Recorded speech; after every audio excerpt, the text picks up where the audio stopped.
नमस्कार दोस्तों। हम लोग आज मुगल वंश के जो है हुमायूं के बारे में यहाँ पे पढ़ेंगे। इससे पहले जो हम मध्यकालीन इतिहास के बारे में जो कि 4 पार्ट में बांट करके हम लोगों ने पढ़ाई करने की कोशिश की है। तो 4 पार्टों में से हम लोग जो ये अभी अंतिम पार्ट यहाँ पे पढ़ाई कर रहे हैं, चौथा पार्ट जो है, ठीक है। और इससे पहले जो मुगल काल के बारे में हम लोग ये दूसरा वीडियो हम बना रहे हैं। पहला वीडियो जो हमने बना रखे हैं वहाँ से आप लोग बाबर के बारे में पढ़ सकते हैं। बाबर जो है कैसे अपनी सत्ता को स्थापना करता है और कैसे उसकी मृत्यु होती है, और जो उसके छोटे मोटे जो युद्ध है उसके बारे में हम लोग भी पढ़े हैं। तो आज हम लोग यहाँ पे बाबर के बारे हुमायूं के बारे में पढ़ेंगे। तो हुमायूं जो है मुगल वंश का दूसरा शासक था। यह बाबर का पुत्र था। इसने भारत में 2 बार शासन करता है। एक बार 1530 से लेकर 1540 तक शासन किया, और दूसरा 1555 से लेकर 56 तक शासन करता है, ठीक है। तो इसके बारे में मतलब हुमायूं से संबंधित जुड़े कुछ हम लोग महत्वपूर्ण प्रश्न के बारे में पढ़ेंगे यहाँ पे, जो कि एग्जामिनेशन दृष्टि से बहुत ही महत्वपूर्ण है।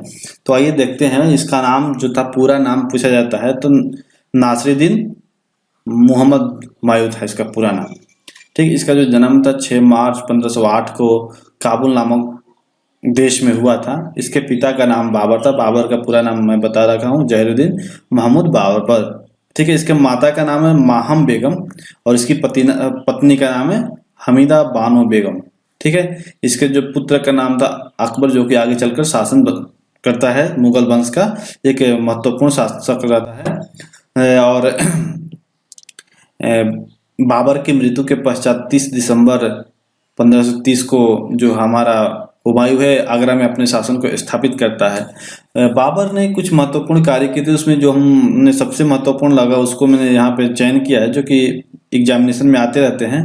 पहला ये है कि उसने चमड़े के सिक्के चलाए थे। हुमायूं ने चमड़े के सिक्के चलाए थे, और 1533 में उसने दिने पनाह नामक एक लाइब्रेरी बनवाया था।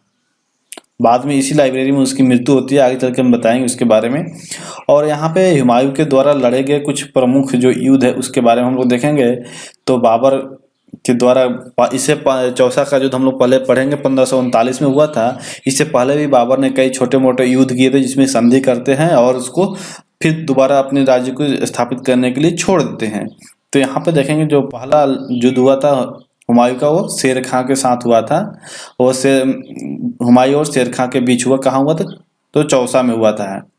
इस युद्ध में ये होता है कि बाबर जो है बंगाल पे विजय के लिए जाता है, और बंगाल से जब वापस लौटता है तो शेर खां जो था वो चौसा के पास जो क्रमनसा नदी है वहाँ पे अपना सेना लेकर के वहाँ पे इकट्ठा हो जाता है। और जैसे ही वो आता है उस पर आक्रमण करने की कोशिश करता है।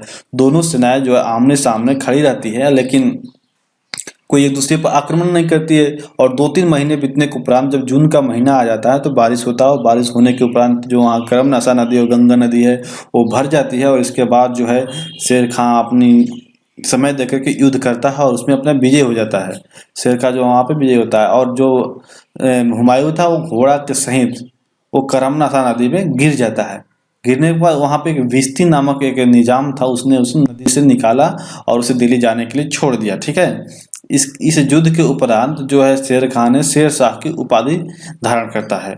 इसके बाद जब हुमायूं अपनी दिल्ली सल्तनत पर जाकर दोबारा शासन करता है तो उसने फिर अपनी एक सेना को लेकर के आता है, और उसने कनौज नामक स्थान पर 1540 में फिर युद्ध करता है। यह युद्ध हुमायूं और शेरशाह के बीच होता है। इसमें भी शेरशाह की जीत होती है, ठीक है। इस युद्ध को हम लोग बिलग्राम युद्ध के नाम से भी जानते हैं।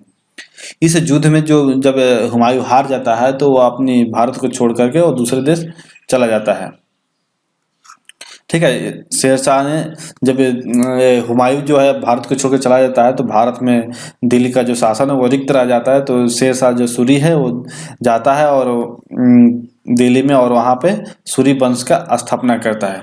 तो सूरी वंश का स्थापना कौन करता है? तो शेरशाह सूरी करता है। यह दूसरा अफगानी शासक था जिसने कि भारत पर शासन किया, ठीक है।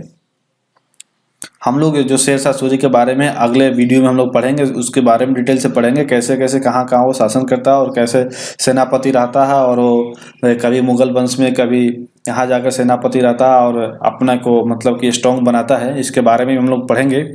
यहाँ पे देखेंगे पहले हुमायूं जो है वो जब विदेश भाग जाता है, बाहर भाग जाता है, तो वहाँ से अपने भाइयों से भारत पे सहायता मांगता है कि हम वहाँ पे आक्रमण करके अपनी सत्ता को दोबारा वापस लेंगे। तो उसके भाई जो है कोई उसकी मदद नहीं करते हैं। तो उसके बाद एक आता है ईरान के शासक जो था शाह, वो उसको आमंत्रण करता है और बोलता है कि अगर आप हमारे शिया धर्म को स्वीकार कर लोगे तो हम आपकी सहायता करेंगे। तो वो जो है उसने हाँ भर देता है और वह शिया धर्म को स्वीकार करता है और उसके बाद वो भारत पर आक्रमण करता है।